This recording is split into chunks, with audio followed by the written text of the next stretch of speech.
a poem for you, but I just want you to think of words like resilience and strength and wherewithal and discipline, things like that, as I recite this piece. Now, I pose a question to you all. It says, have we not learned our lesson?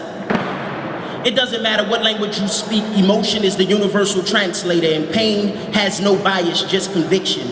And the depiction is one that you wish you could forget. Almost identical in appearance until the surface gets scratched, until the egg is hatched and it hits the fan. And then we realize this incident is no mere coincidence. And naturally our first inclination is to try to implement some sort of rationale to make sense of it, but it just don't quite pan out. See, time has ran out, or it seems. Screams of motherless children, childrenless mothers, absentee fathers and displaced brothers. Streams of blood fills the street. No bed, no sheet, no food, clothes or shelter, no shoes on feet. My people, have we not learned our lesson?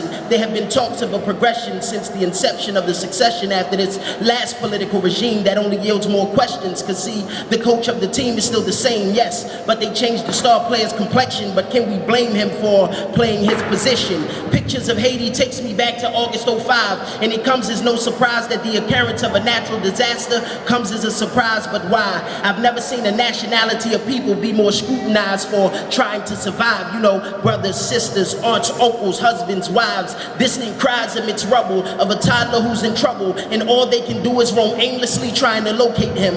The aroma of rotting corpse overwhelms the air, and something as beautiful as the sun bringing in the morning heat makes the circumstance and the stench that much harder to bear. My people, we mustn't be misled. For far too many years the innocent has bled and will continue to bleed if we do not see the importance of he or she that leads. In the newspapers and anchors reads the same rhetoric. The Red Cross misappropriates the people's benevolence. The political establishments point fingers amongst themselves, while the social establishments crumble like the buildings in Port-au-Prince, like the levees in Katrina and many other events. 1 + 1 = 2. Trying to make it 3 don't make sense. So why do we continuously try and overcomplicate simplicity? A place much like New Orleans in 05 is now intoxicated with sorrow and dismay.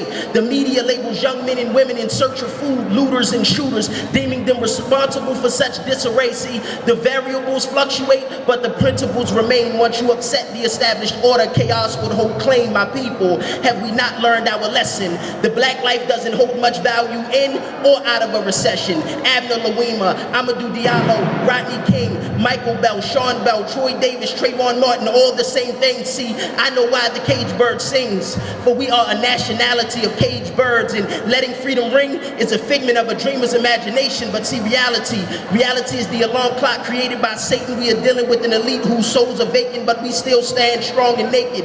We are the world's black sheep. My mind is as powerful as the mountainside is steep. My heart is as big as